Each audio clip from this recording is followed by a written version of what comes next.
We're gonna have to try to clean this evaporator coil today. It requires 6 filters and only 4 have been in place for who knows how long. These have been in here for quite a while. Yeah, you can see a couple dots of light here and there through it. About 3. And I noticed the filters by peeking through the barometric damper and saw we were missing a couple filters. I feel like we're gonna have to take all of this out just to be able to get to this thing. See if we can get it apart here. Oh, that was just the hood for there. All right. Yep, that was coming. There we go. Ah, beautiful. So, I don't know if that's going to help us that much. Well, I thought this economizer was added to it, but looks like they built the damn unit around the economizer on this one. Yes. Crushed up filter that was in place still. Well, let's take these up here off, these two.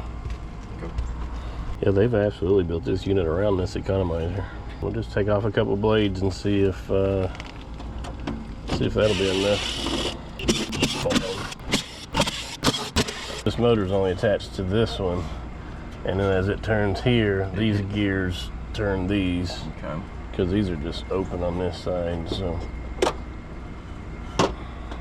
that will at least give us better access to clean that coil. Yeah, I would take this lower one out as well. She's gonna block splatter from going down in there. Alrighty. This is the facilities coil cleaner. This is not my regular coil cleaner. Indoor no wrench. Yeah, we're not doing that. Heavy soil, 4 parts. We're doing heavy soil. Yeah. The B setting, 4 to 1. B. I guess it's just a matter of seeing if we can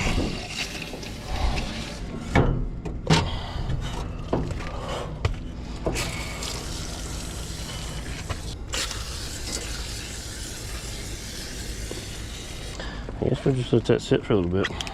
Might be able to take that blower compartment off and spray some on the back side of it. It is trying to foam a little bit.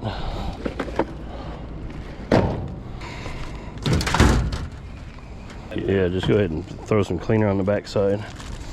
How long does this one want you to sit? 5 minutes. Yeah, just kind of quickly get it over whatever's left in that container. Is it going through? A little bit.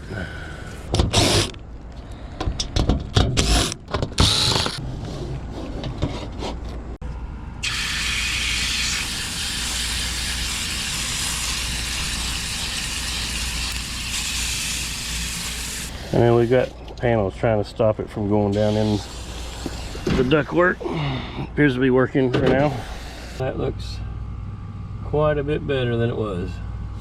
Looks like it's riding pretty low down in there. We'll probably end up having to adjust to that. We have a yellow, pink, and blue wire.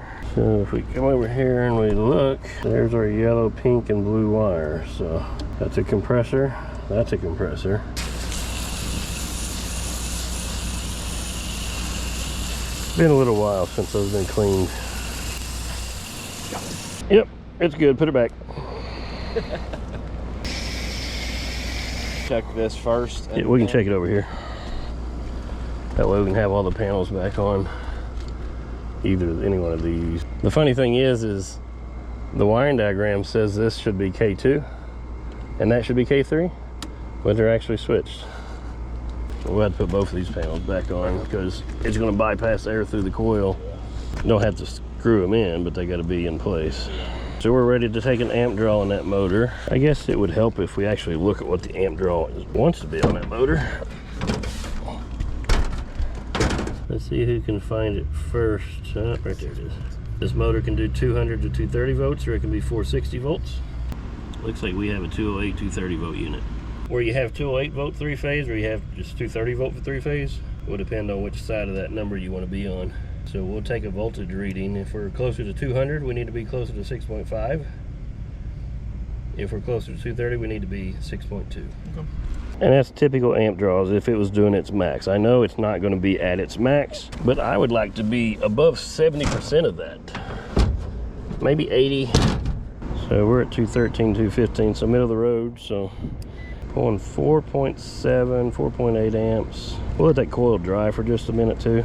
Let some air go over it, see if that changes any. We're at 74% of the rated amp draw. That belt seems to be riding really low in that pulley though, so we're at 4.9. What does our other data plate show on our evaporator fan motor? Okay, so this is showing full load amps is 7.5. If our full load amp's 7.5, the motor wants to be 6.35, and we're at 4.9. I say let's bump it up a little bit. They'll be happier with the improved airflow. Yeah.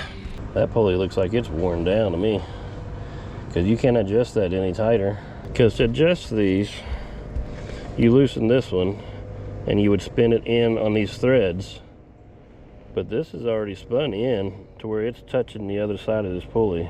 And what I'm looking at is, it looks like it's worn right there to me, so that's making the belt ride even lower. So yeah, we'll probably order a new one, and then we'll see if it make that belt ride higher. It gives a little more amp draw on that motor. It's not horrible the way it is, but if we're doing the math based on the full load amps, 4.9 divided by 7.5, that means that we are only at 65% of our full load. So I would definitely like to be up a little more from that.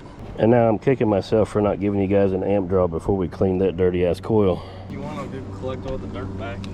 Yep. Put it every spec back exactly where it was. All right, guys, we'll catch you here on this next one.